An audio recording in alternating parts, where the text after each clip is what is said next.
Welcome to the McAlvany Weekly Commentary. I'm Kevin Orrick along with David McAlvany. David, before we get to our guest, Michael Oliver, I'd like to just express to our clients that we normally talk about fundamentals. There are really in the markets two types of traders, I would say, or analysts, fundamental analysts and technical.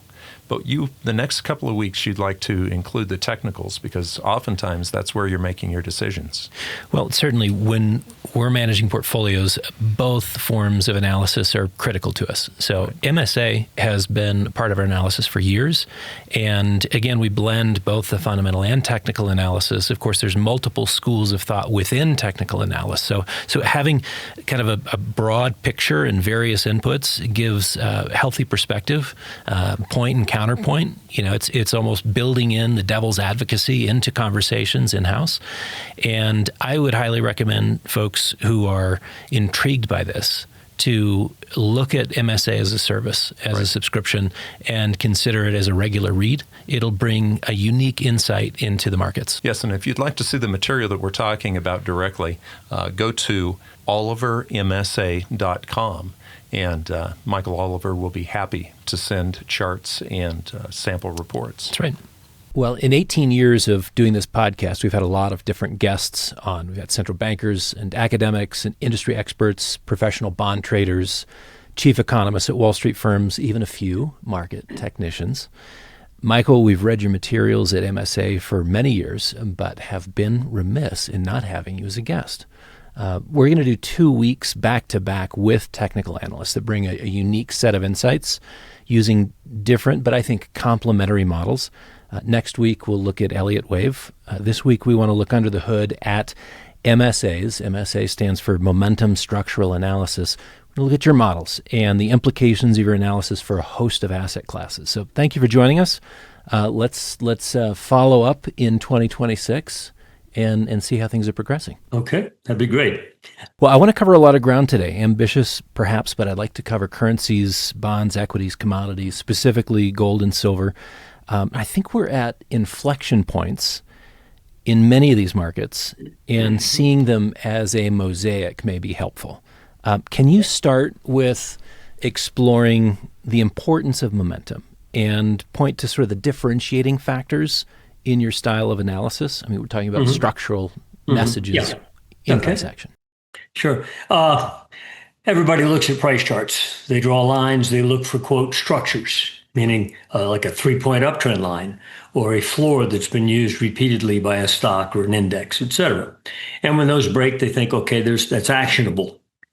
We applied the same concepts to momentum with some sophistication. We use parallel channel analysis and so forth. But why don't we focus on price? And the reason is that invariably, 99% of the time, maybe I'm exaggerating a bit, but probably not, when a market makes a top or a bottom, it is most clear on momentum well before price smacks you in the face. Okay. And usually like a stock market bear, you're 20, 30% off the high before the public even wakes up to the reality that it isn't just a correction, and momentum will have spoken first. This is true with gold, commodities, stock market. It doesn't matter which market we apply it. Another reason for it is, let me try to explain this a bit. When we measure things in everyday reality, people say, oh, my stock is up. Okay, well, that's a measure by the dollar as a yardstick. And I don't mean dollar versus the euro or dollar versus the yen. I'm talking about dollar is real buying power. And we know that every decade, if you look at an M2 chart and you go from January of 60 to January 70, January 70, January 80, and measure how much it's grown, you'll find it's like 80 to 90% every decade, quantity of money. So that means prices that have gone up that much really aren't making money. All you're doing is keeping up with the decay in the piece of paper. Okay. So how do you divorce yourself from that in your analysis? Because your analysis using price charts, meaning a piece of plastic currency, yen, euro, whatever you're using, is changing all the time. You don't factor that in. And so, you bought a stock at $10 and it's at 20, you're not really making money over a decade. You break even. What we try to do to take a partial step away from using a fiat currency as your yardstick is to run momentum studies of the market itself. Now, what do I mean? Everybody plots moving averages on price charts. Long-term averages, short-term, all this stuff. And what they think when it crosses over or under, it's important. It often isn't. But what we do is we oscillate price. Let's say, what's this month's high in the S&P, low and close this month on a monthly bar? How is that in relation to, let's say, a three-quarter moving average? Is it above it or below it? The zero line on the oscillator being the three-quarter moving average. So you're either above it or you're below it. You create an oscillator where you're oscillating around a dynamic that is moving, and the movement of that moving average up in a strong market or down in a weak market is partly determined, yes, by the decay in the money unit. It affects that average, but mostly it's caused by the dynamics of the market itself. So you've partly filtered out the use of simply using a stupid yardstick that is plastic. Okay. That's the intellectual explanation of why we use momentum as opposed to obviousness or price. Okay. Enough said. Well, so the most important chart of all, and this is how you've described it a couple of months now, gold versus the S&P 500. Great place to start. This will launch our conversation on equities and precious metals.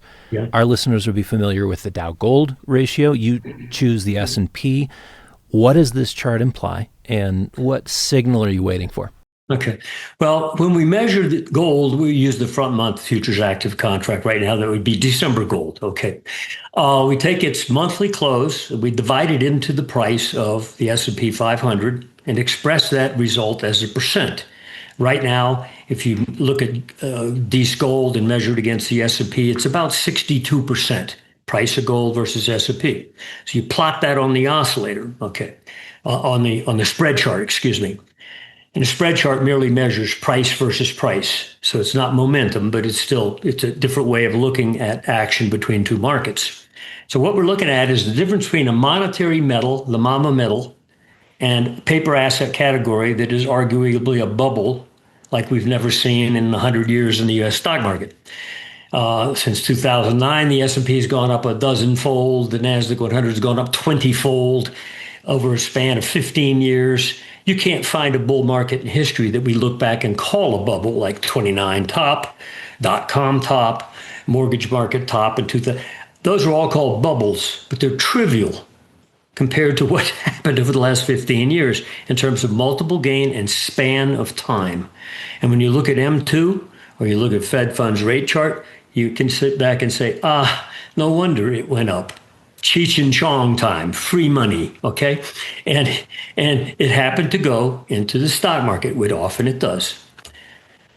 The problem is whenever one of those bubbles breaks, reality takes over and government can throw all the money they want at it and it won't work. They cut rates, they do QEs, the market still goes down, the money goes elsewhere because investors decided finally it's time to go elsewhere. And one of those places has always been gold, period, exclamation point.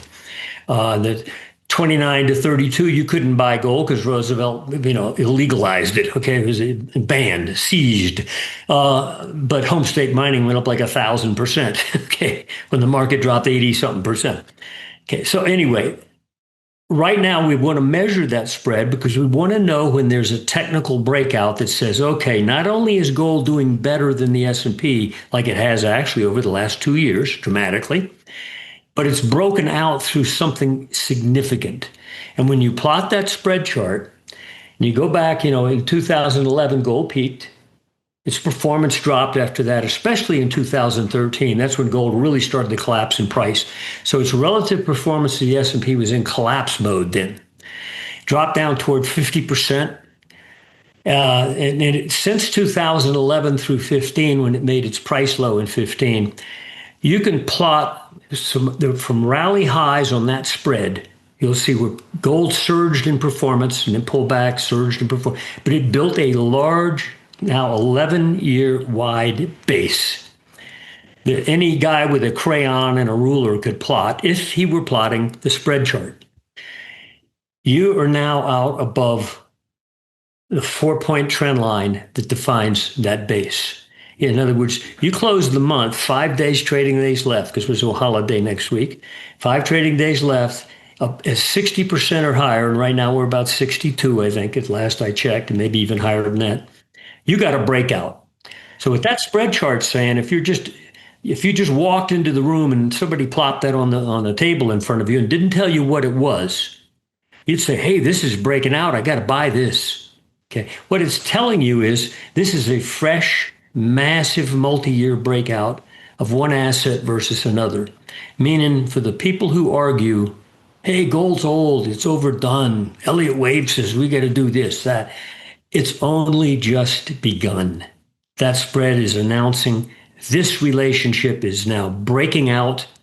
Money's now going to flow freshly into gold, even more than you've seen, and out of the stock market. So that spread is a table pounder. It says from an investment perspective, you better reorient your investments fully, because one category is now going to beat, not just marginally beat the S&P, but beat the pants off of it again. Something's happening to cause that. We don't have to get into that.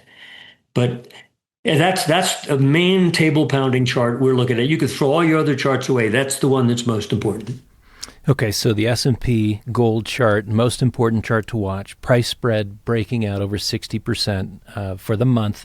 That's your key number. Is this one of those rare moments with price speaking before momentum? Are there momentum spread triggers to key in on after this price spread break? Yeah, we run momentum of this spread as well. It's not shown on the chart that I sent you. But when we run momentum of it, you've already broken out, okay? And momentum often will lead price, and the spread chart is really price versus price, correct? Okay, so you want to factor that out. You can run that spread versus some long-term moving average, and you'll see that it's broken out in momentum. But we're waiting on the spread to do it itself. It's subtle enough, massive enough, and hardly anybody's looking at it. You know, they're looking at RSI on gold being overdone or something, you know.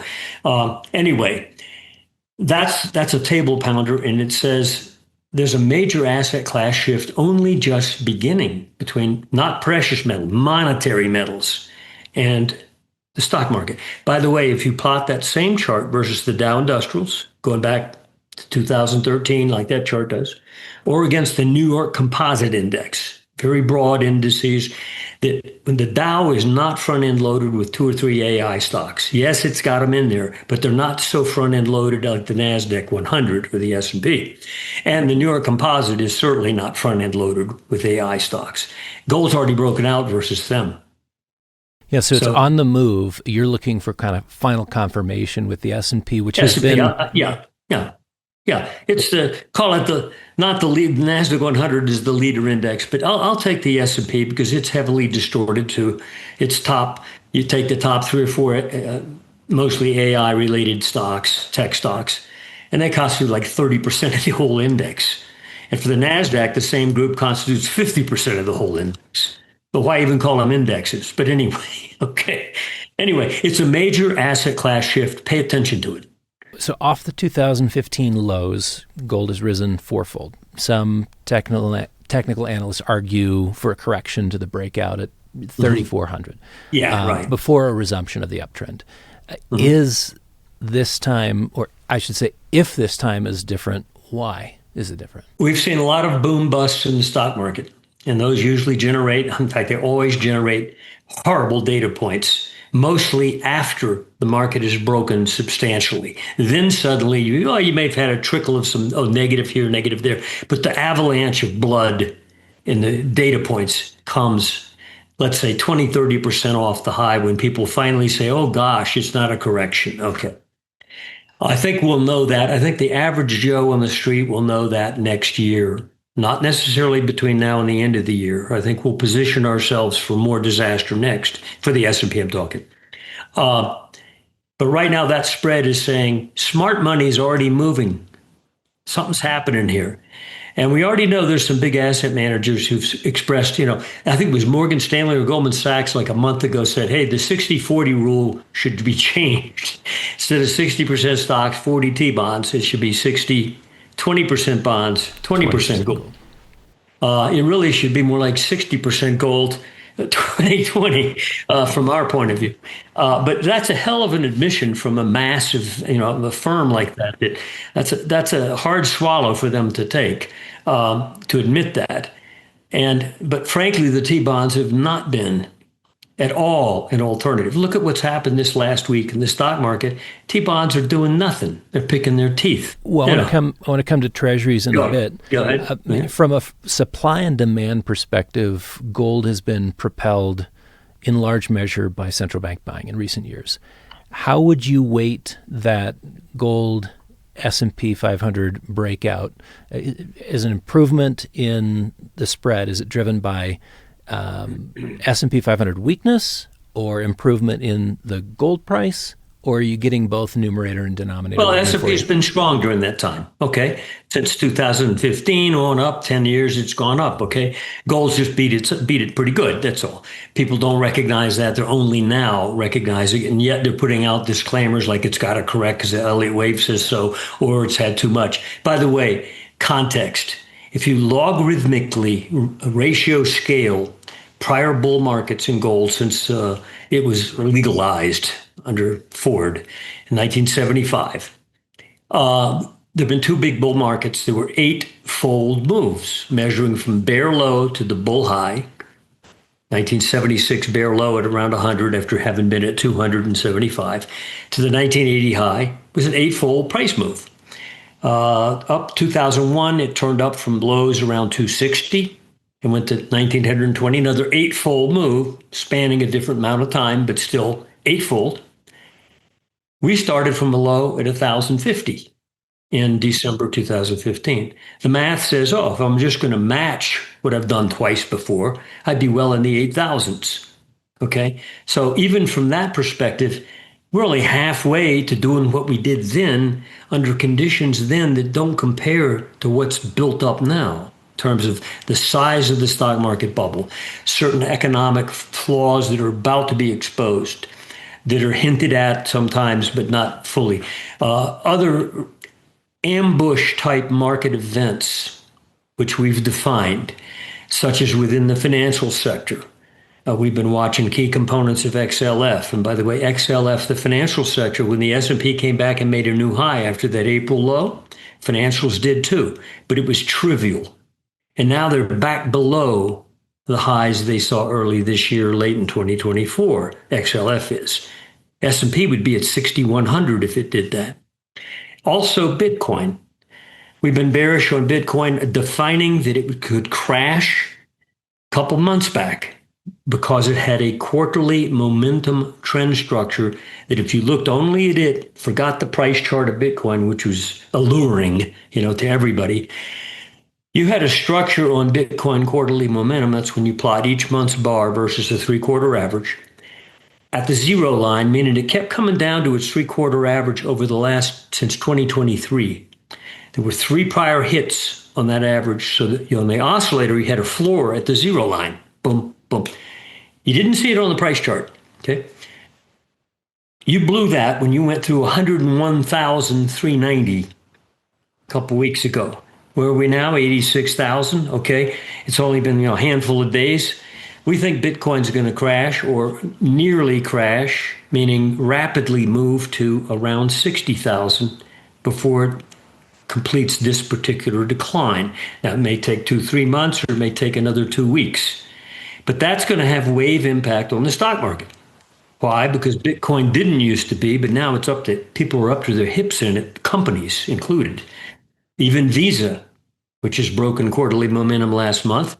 And now it's about a month ago, Bitcoin interchangeable you could use it to pay with Bitcoin. Great. Okay. So you have big companies now, up to their hip again in crypto vulnerability. So when it breaks, it's not insignificant.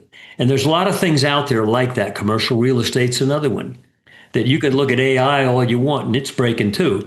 But there's other factors out there that could clobber you in a big way.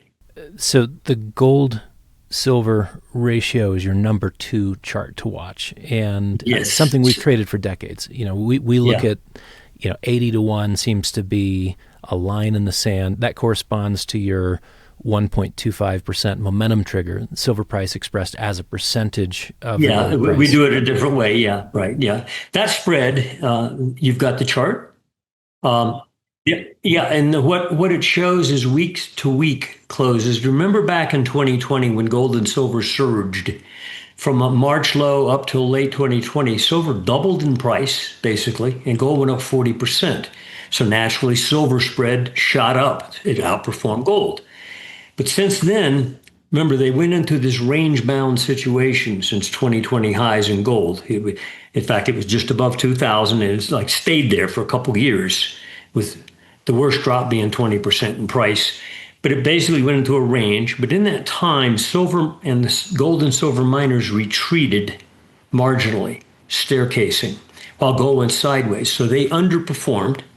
And you can see on that spread chart that silver underperformed gold during that time. Not that it didn't go up in price, it did, but just went up less than gold, okay, until recently, of course. You can see on that chart that there's a green line on that top chart, which is the spread. And you get above 1.31%, and you blow a multi-year ceiling off that spread. And we argue when that event occurs, and I bet it occurs pretty soon after gold breaking out versus S&P, you're going to launch further and dramatically silver versus gold, so that silver will take your breath away compared to what gold is doing on the upside. And silver, we know, is very cheap in relation to gold historically. And I think you could go, in a heartbeat to 2%, which is nearly a doubling from where you are now, around 1.26. And more likely over 3%. Well, think about that. Let's say gold goes to its normal 8,000, another eightfold, okay? And let's say you assume that's all it's going to do, which isn't, by the way. It's going to go a lot further, but let's just assume it gets there. What's 3 times that, okay? Silver will take your breath away. So go ahead. I'm sorry. Well, the rough translation. So we talk about the 1.25% momentum trigger. Then you've got to close over 1.31. You use that number, which for us, again, using the gold silver ratio would be 75 to 1. Okay. It would make sense on that chart as well then. Yeah, and that's where where it begins to pick up speed. 80 is your breakout, 75 is really where you've got further confirmation, and now you're moving. You're it's high. Ours is at 1.31. You've hit it so perfectly, like to the decimal over the last 3 years, has been the peak. Now, when I run momentum of that spread, we're at that structure already, even though the spread is not up at 1.31 or 3.2 to break out. It's at 1.26, but momentum of that spread is already at that pending triple top breakout. So again, momentum is saying, yep, it's going to happen, okay? But what's so interesting is that gold's about to blast through an 11-year wide base versus the stock market. And coincident with that, silver says, okay, I'm back. Okay, all at once. And by the way, if you go back and look at the 79 explosion in silver, where, been going up for a couple of years, and suddenly in 5 months, silver like quintupled, okay? Or go back to the 2000, like September of 2010, you'd already been going up for a handful of years in silver and gold. But at that point, that spread broke out again, and silver went up 2.5-fold in 6 months. That spread is very important, that silver gold spread. It could lead to dynamics. Yeah. Ian McAlvany, a good friend from decades ago, family friend, he used to always describe, when you're in a full-fledged bull market in metals, you'll see the ratio, between 40 and 65. And so to be at 80, this is sort of confirmation of getting into that full-fledged dynamic. We've seen the gold-silver momentum trigger teased multiple times, but failed to close over in a meaningful fashion, and then it reverses down. What gives you the conviction the breakout is imminent as opposed to a prolonged continuation of teasing momentum breakage? It's the momentum of the spread says I'm ripe to go. I'm ready to go. I'm at the structure. In fact, you may close out above it this week. If you close tomorrow out at certain levels just above where you are right now on the spread. Okay. If that occurs, if momentum breaks out, I'm talking like 36-month average momentum, 10-month average, 40-week average momentum, all kinds of long-term metrics say, hey, I'm breaking out, meaning the spread will follow. But whenever you develop structures on spread charts, this is not true with price necessarily, because price everybody looks at. Most people don't look at spread charts. But you develop a clear structure, let's say like a 3 or 4 point downtrend or a ceiling that's been hit 2 or 3 times. Okay. You do that with intent. In other words, the action of that market, the spread or the momentum, is saying, I have intent. I'm building a starting gate. And you may not know that I'm building a starting gate because you're looking at price over there. But momentum is saying, I'm building a starting gate, or the spread does, with intent. You don't see those things developed, and then the market says, oh, I'm just going to fade away. So contrary to your typical financial advisor who'd say, you're probably not participating thus far in the precious metals market moves, hey, this is overdone. Clearly, we're ready to move lower. You're saying, no, actually, this is just beginning. From that asset class point of view, a major shift is freshly occurring. And when you break out of that gold S&P spread, and of course, silver will follow gold and likely lead it, as we've talked about, you don't break out of an 11-year base and go up for 2 months, okay? You're probably going up for several years, meaning both asset classes are going to perform in the way that spread suggests for a long time, not just the next 2 months. If that were something you plotted and only went back 2 months, I'd say, yeah, fine, you get a little spurt. This is an 11-year base. So, silver, $50, kind of a price cap for many decades. Are we talking about the old ceiling becoming the new floor? What would you say that momentum and structure imply for the direction and the velocity of the silver price? Yeah, the $50 is an idiot number, pardon me, because one, if those two $50 highs had occurred in the last few years, okay, I'd say maybe it's important. But they occurred in 1980 and in 2011. Those are ancient years, money supply growth between those times. If silver matched those same price levels, factoring in the decay in the money unit, silver would be in the hundreds of dollars. And frankly, I think when the silver gold spread breaks out, you're probably going to see in the next couple quarters after that silver move well up into the hundreds, maybe even 200. Because if you factor out the money unit issue, you'd be $200. And I don't know where you'd be against 1980, maybe 500 in real dollar terms. And by the way, we did a study of copper and lead, okay? Going back to yeah, you've seen those charts. Yeah. Mm-hmm. They were in a range of reality for decades. Copper, up and down, just like silver, $50, 15, 50, 15, et cetera. When they broke out of that range, copper did it in late 2005, early 6, broke out of a multi-decade range and quadrupled in price in a few quarters. And then lived in a new reality, violent, yes, big sell-offs in it, but a whole new reality that was 4 times the average price of the old reality. The exact same thing happened to lead at a different time, 2007. But the point was that when they moved out of the old reality and said, hey, this has been ridiculous, I should have been higher anyway, they did it with a whoosh. They probably overshot. That's fine. Markets do that. But when you're undervalued for too long, and silver, we look at the gold chart going back to 1980, what was its high? Then what was the 11 high? Silver still traded around those same price levels? What's going on here? It's going to change and dramatically. Oh, we get a new technical term for the day, whoosh. Yeah, and if you're not there, you're going to miss it. And, what you're suggesting with silver is a new price regime, what I might describe or have described as a generational repricing. Compare that new price regime to other commodities. You mentioned lead, you mentioned copper. What about the Bloomberg Commodities Index? Are we entering a favorable environment for commodities exposure? Bloomberg Commodity Index, first off, think about price, just that. Go back to 2008, commodities peaked then and also made a secondary high in 2011 when gold peaked. Bloomberg Commodity Index in 2008 was at 238. And in 2011, it was at 170 plus. Right now, it's at 108, okay? The surge that occurred from the Bloomberg, when it got below 60 back in mid to late 2020, it was going down from when gold made its low in 2015 at 1,000 something, and it moved up to 2,000, doubled between 2015 and 2020. Bloomberg was continuing down during this 5 years. It went down and got under 60. When it turned up out of that hole, we put out a report that said commodity explosion happening. It doubled. It went up to 140 by early 2022. That was its first statement. Says, okay, I've had enough. Okay. It's still cheap. It's talking 140 versus a 238 in 2008. Okay. It dropped back down under 100. And for the last 2 years, Bloomberg's gone dead in a range about 5 or 10 points either side of 100.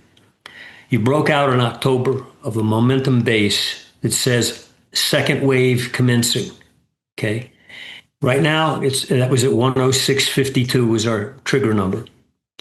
You've reached up to 110 since then. Right now, you're trading around 108, which is still above the breakout. We think Bloomberg as an asset class is now going to join on the tailwinds of gold. Not that it's always in sync with gold. It is not. Though in the 2000 to 2008 period it was, and even in the secondary high in 11. But it's just breaking out on its own merits. And when you spread it versus the S&P, which we did recently, you can see what looks like a dead base, meaning I'm just not going lower. Okay, I've had it. And if you uptick not much, it says, I'm coming out of here. So that's another asset category that for an investment perspective, let's say the next decade, it's time maybe to get out of the paper bloated bubble and move into the stuff under your feet. Okay, that the grounded reality. Okay, if you can stub your toe on it, we like. Yeah. Or you can smell it. Okay, cow manure is going to go up as much better than the S&P. Okay. Well, so again, the way you count the gold silver ratio, going back a little bit, silver as a percentage of the gold price, 125 today, 1.25, 132 as a confirmation breakout. Right. We've talked about these. Where would you expect to run out of steam? 2% puts you at that 50 to 1. 3% is how we would reference sort of a 33 to 1. 4%, 5%? Yeah. Okay. Let me tell you, you go back 50 years and plot a bar graph where you plot only the highest reading each year that silver had on a monthly close versus gold. Okay. If you go back 50 years, 75 to the present, you'll find that 20 of the 50 years at least were 2%. And that's almost routine, in other words. It's saying, hey, 22% is not abnormal. 50 to 1 ratio. Those weren't always great big bull years. In the bull years, 79 to 80, for example, you were at 6.5%. In the bull year 2010 and 11, silver was 3.5%. Okay, once you break out of the current spread base that we've defined, at least going to 2% is almost meaningless. It's routine. Okay. We expect we're in a bull market after all. Probably go to 3% plus. And I'm not saying it's going to top there because again, silver for 50 years has been contained. Now, there's arguments why that's occurred, and I'm not going to discuss the fundamentals. But the technicals have been weirdly contained. Heck, copper hasn't been retained. Lead hasn't been retained. Fertilizer hasn't been contained, okay? But silver has been. When it unleashes, not only will its price go seemingly berserk, not really, but its spread will too. So I'm not sure where that spread's going. I'm really not. I don't have a target except to say if it went to 2, that's nothing, okay? 20 times that's happened in the last 50 years. Don't be surprised by that. Yeah, but why not break the pattern of the last 50 years on the spread relationship as well if you're going to break the pattern on the price relationship? Well, the previous silver-gold momentum breakouts you outlined in 1979 and 2010 marked the end of the bull markets. Now the expectation is the silver-gold momentum breakout isn't marking the end this time. Spoken to your fundamental factors supporting this view, as well as noted that gold has yet to make its eightfold moves per the previous bull market dimensions. Are there momentum factors you see which would support that expectation? It looks to us like this time around, the gold versus S&P states something. It says this is fresh. Okay, keep that in mind. This is fresh. Okay.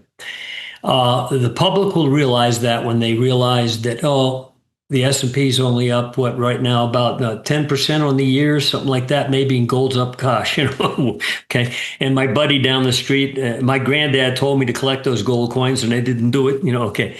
It's finally going to realize. But that'll come probably when the stock market really gut hits them. Like, not when you're just 20% off the high, but when you're 30 or 40, and they look at all the things on their financial personal horizon. Where they've been late on their mortgage a couple times. They're maxed out on their credit card. They're past due on their credit card. This is individual stuff I'm talking now. But plus corporations have a lot of stuff that's hidden, that's deep in the commercial real estate markets as well, that isn't obvious. And suddenly the thing on your horizon that kept you smiling was, hey, my retirement account's up on the year. Great, super. I got just enough to retire, and suddenly 30% of it's gone. And you have to say, gosh, I got to go work at Walmart. Okay, that's when panic sets in. And this is not just U.S. We know Japan, and this is a debt crisis like we've never seen. Global in nature. The U.S. government, Japanese government, U.K. government, we're talking about a crisis in their central banks and their bonds. Not mortgages, but government debt. And when we get to the T-bonds, we can talk about that, because that's a piece of dynamite that is something's wrong there, and they've even acknowledged it. But there's factors out there way beyond an AI bubble that are in play here that will sink the economy in a way where people now can't take what happened in 2008 and 9 again. They're not in a position to do it. And already you can see the breakage in different areas. We're projecting, for example, there won't be a Fed ultimately. There will be an academic rebellion against it, because academicians do influence politics. They're sometimes involved in government. But even friends of the Fed have been saying, hey, this hasn't been working very well. They're always late to the game. And when they do finally act, like lower the rates or print money, it doesn't seem to work. Their bubble is already broken. But this time we got a dynamite stick, because we've got the government debt. We've got, there's a mortgage problem now too. We've got corporate debt issues, especially look at, for example, at RWR. It's an ETF of commercial real estate. It didn't make new highs when the S&P did. It had a rally off the April low, but it just went lame about halfway back to its highs, and now it's rolling over again. That's too big of a sector to have any failures in.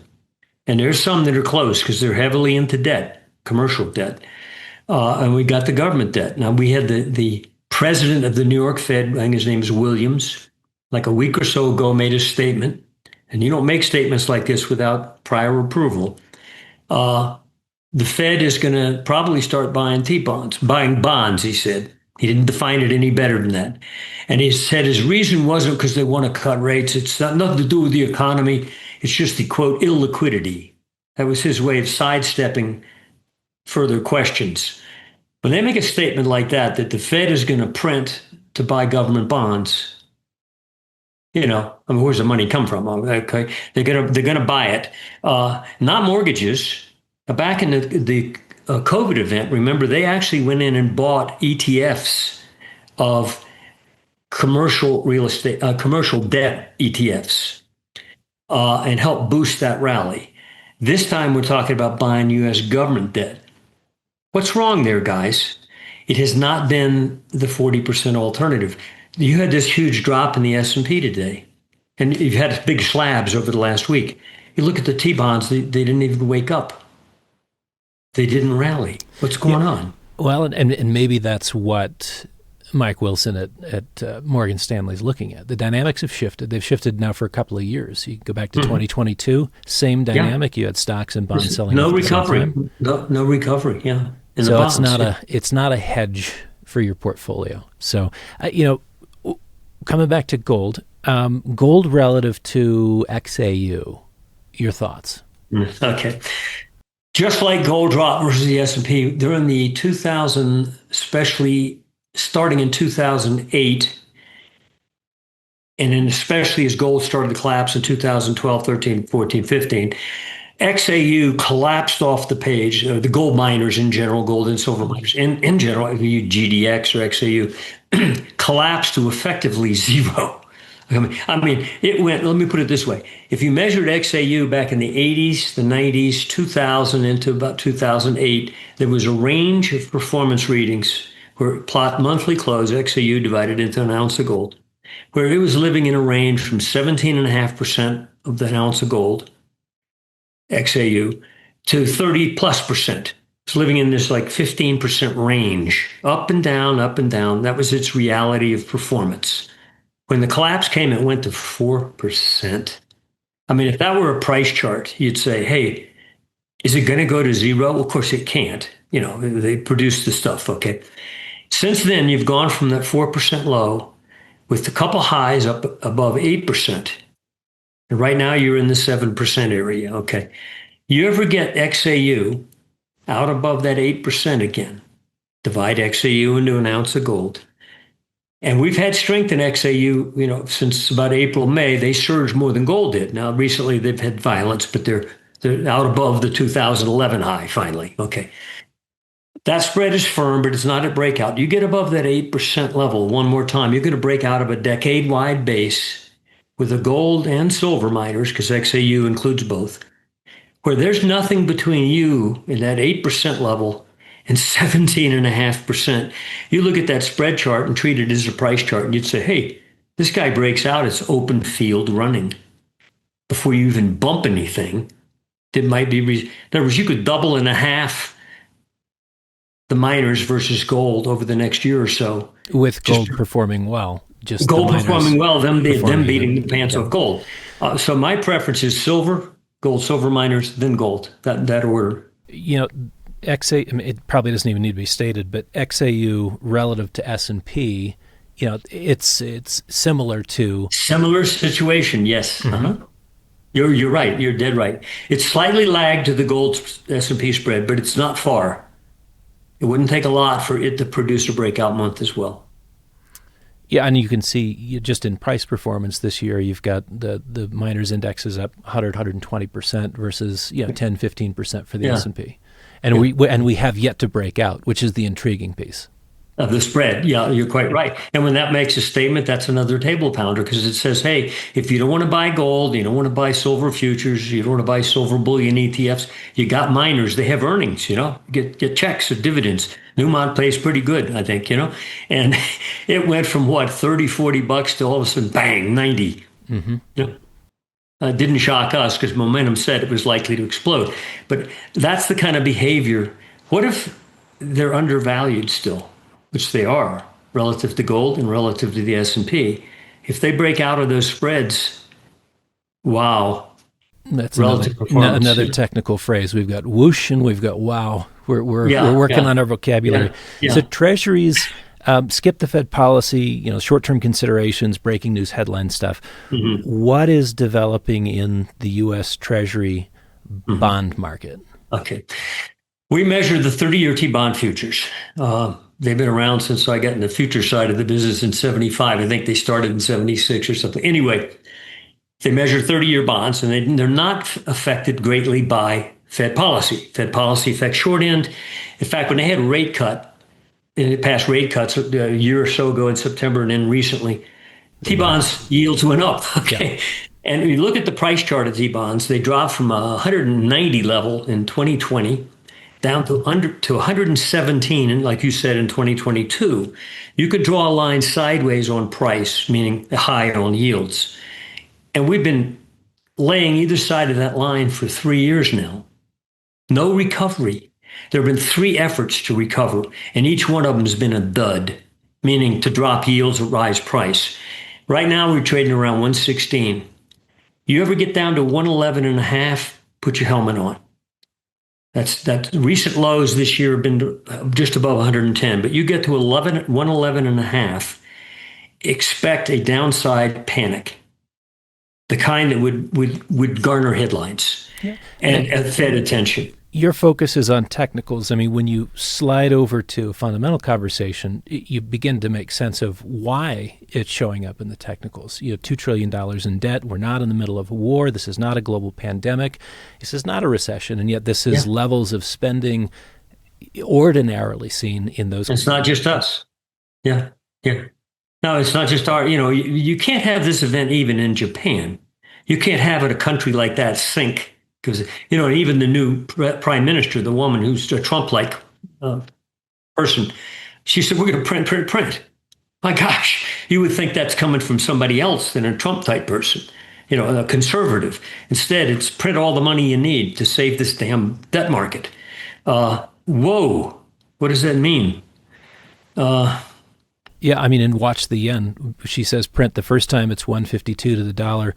Print the second time it's 155. Now it's 157. She just keeps on saying print. Yeah, well, we're going to be doing the same thing. So, it's all relative degradation. So yields run in long multi-decade cycles. What are the implications of much higher for much longer on yields? And what parameters would you put on sort of time and distance? I don't have that, except to say that because of the debt crisis situation that many companies are in right now, particularly commercial real estate, but others as well, crises helped sparked by the Bitcoin collapse or the stock market implosion, doubt on the part of investors, unemployment, all these things will cause government to have to print and therefore further degrade the real value of their bonds. So it's a competing degradation. So the fact that the dollar index upticks a bit, really it's gone nowhere since the April crash. Dollar index dropped from, we sold it at 104 something. It dropped into the mid 90s. Right now it's around 100. It's in comatose. So it's all competitive degradation. And the question is, I don't know what the outcome's going to be. Because frankly, when you get into that kind of crisis and doubt exists for Japanese, UK, maybe European, but certainly ours as well, where do you go? Well, and what do you do? You hit on this earlier when you're talking about the potential, eradication of the Fed, dismissal. You're talking about a crisis of confidence where the quote unquote smartest guys in the room, 700 PhDs at the Mariner Eccles building, if they can't figure it out, who can? And that's when I think you've got significant dollar problems. So the dollar, our currency, your problem, as John Connolly once said. From a technical perspective, at what point does it become our currency, our problem? I don't know. The dollar index correlation, for example, to gold is very pathetic. It's not good. If you take, for example, when gold bottomed in 2015 at 1,050, the dollar index was where? Around 98. Okay? Since then, the dollar index has been both above and below that level. Now it's trading right, let's call it at that level. Where's gold? 4 times the price. So if you use the dollar index as your reason to buy or not buy gold, you miss the move. Okay. So, but the dollar index broke annual momentum measured by a couple of our long-term metrics back in April when it came down to 104.20. Okay. We said sell.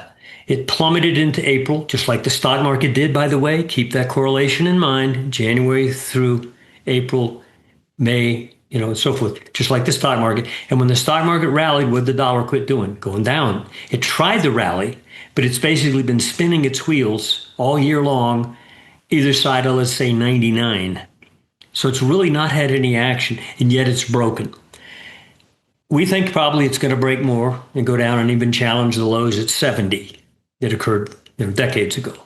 But I almost don't know whether that's relevant. Because again, we're dealing with competing against what?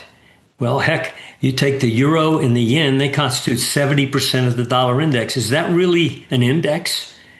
Like is NASDAQ 100 an index with 4 or 5 stocks constituting 50? You get my point. Mm-hmm. So I'm not sure what the dollar, quote, index value means.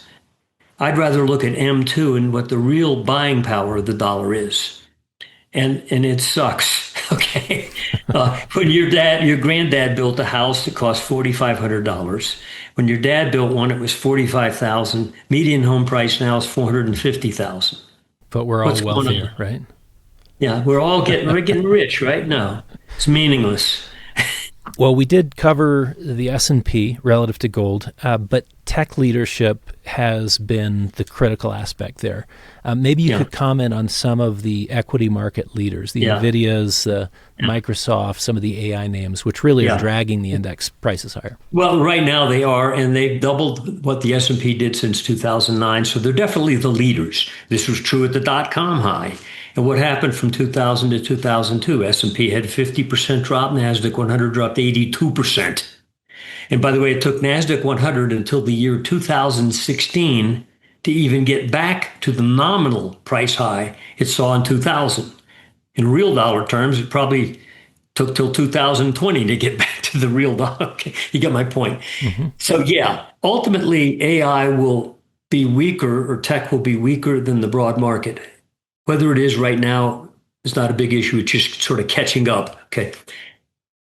There's other factors, other indexes within the market that are too important to ignore. Financials, like we even picked out Visa and MasterCard. We know the credit card debt is a problem right now and delinquencies. And sure enough, their charts are breaking through massive quarterly momentum floors going back several years. You don't see it on the price chart.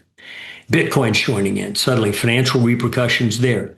So I'm not sure about the Forex issue, but the one I'm watching right now that is huge because it's bigger than the stock market is T-bonds. You can't afford those guys to go from lame to another downside break. Even if the Fed comes in with fire hoses, you can't afford to even have that break begin because confidence will go out the window. And then there's the one alternative. Yeah, there's a trade-off. If they're going to support the T-bond market, it's got to hurt the dollar. I mean, it comes at a price. Well, yeah, you're going to have to print money. And are we going to print more than the Europeans and maybe in the UK? I don't know. I frankly don't care, but it's going to be it's not one government versus another. We're all in the same group now. And there's too many members of the club that are weak. Bitcoin, you've touched on a little bit. Cryptos, walk us through the deterioration in the charts. Yeah, well, as I said, that you can look at a Bitcoin chart, and remember, it's 57% of the crypto market. So you can look at Ethereum all you want to, and recently when it made that new high, which was a bull trap, excuse me, it was a trap. And it's only like 17% of the crypto market. So we're focused on Bitcoin. As it goes, crypto will go. Okay, forget everything else. When you look at a Bitcoin chart, you've had this layered, surging bull market. We got bullish in 2023 when it was in the 20,000s. Okay. But since then, you've had this wave after wave in price. But if you'll look at the price chart even, you'll notice that the waves since 2024 have gotten a little more anemic each time. Yeah, it's a new high, but it doesn't surge quite the same strength, and it doesn't go quite the same distance that the prior one did. So even on the price chart, you can see some languishing. But when you plot momentum, you've got a structure from hell. And it's the exact same momentum structure that the S&P 500 had in 1987 before its crash. You had a multi-year floor where the S&P in its rise kept touching back down to its rising three-quarter average, using that as a floor. On the momentum chart, it was a flat floor. When you broke that in early October to 87, and I caught that crash, I was a futures broker, not in a big way, but I caught it with puts. Like in a week or so, it crashed 30-something%. That's a crash. Dimension 30% in a couple of weeks. Right now, we've not done that in Bitcoin yet. Heck, maybe the next week or two we might. But it blew the floor at 101,390, and we had another floor broken at 108,000, by the way, on a different metric, 100-week momentum. We argued that when you break that floor, you might not want to wait to the end of the month close to be sure it was a monthly closing breakage, because sometimes in the middle of the month, you might go to hell like it did in 87. And it looks like we're doing that. And even when the S&P had these sharp rallies intra-week, you see Bitcoin, it can't get up off the pavement. It stops, but it doesn't really rally. And you can overlay a NASDAQ 100 monthly price chart on top of a Bitcoin price chart and go back to 2020, do that on your screen, and you'll notice, they're overlays. In fact, we did this a few months ago and took the price scale off of both so you wouldn't know which is which, and you couldn't tell the difference. Now suddenly, Bitcoin made a new high, 6 weeks ago, 7 weeks ago, 127. October 5th. Yeah. Oh, you got it. Okay. And now you're 20, 27, 30, whatever. You basically collapsed. And only now, maybe NDX is going to play the same game. I suspect the real damage in the stock market is going to show up next year, not this year, because there's some annual momentum reasons for that. But Bitcoin is broken. And it hasn't even hit, quote, the stops as far as I'm concerned. I think those are below around 74,000. You hit that, I think you could be at 60,000 in a heartbeat. And that's where I would say, yeah, you might bounce here. Don't get long. This is a broken beast. It's not going to recover. It's a different market than equities, too, in the sense that there's not a market maker per se. We know what it looks like on the way up. We have yet to experience it on the way down now that it's been popularized and kind of made its way into the generalist portfolio. So to recap, the three most important charts are gold versus the S&P, silver versus gold, and I would say, just from what you said about a long-term trend, the Bloomberg Commodities Index. You think we've covered our bases? Yeah, I think so. I think it's saying to us, it's just starting. Therefore, from an investment grade point of view, not a trading perspective, what's going to happen next 3-6 months, but over the next several years, at least, they're going to have an asset class shift into reality. Not paper money, not fiat currency that, is whatever it's not even worth the paper. Okay. At some point. And into, what your granddad told you to collect. Physical assets.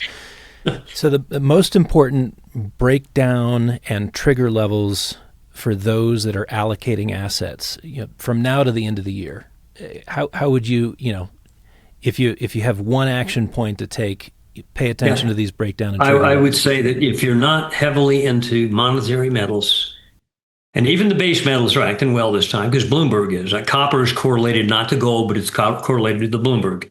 And oil will even join this. It's a laggard right now, but it will join. But you want to shift your focus to hard assets, especially monetary metals. My own personal preference, for the reasons I've explained, is not gold, but is silver this time. Silver miners over gold miners. I think they have a lot more to go on the upside over the next year or two. And I think a lot of that will expose itself.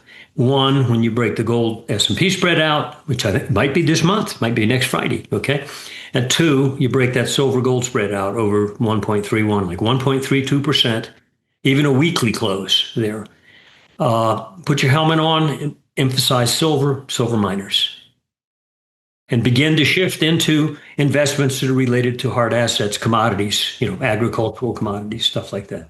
Michael, thanks for sharing your insights with us today. I'm sure our listeners will want to look into the MSA service, Momentum Structural Analysis. Tell us how they can get in touch with you. Well, our website is Oliver MSA for MomentumStructuralAnalysis.com. Take your time. We explain our unorthodox methodology fairly well.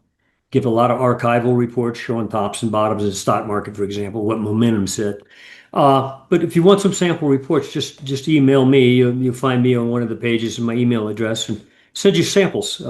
We cover all four major asset categories, so it's not just narrow focus. Yeah, I highly recommend it. It's something that comes into our conversations in-house all the time. Please take advantage of the opportunity. I think we are at inflection points in many of these markets, and so thanks for bringing that mosaic into the picture for us.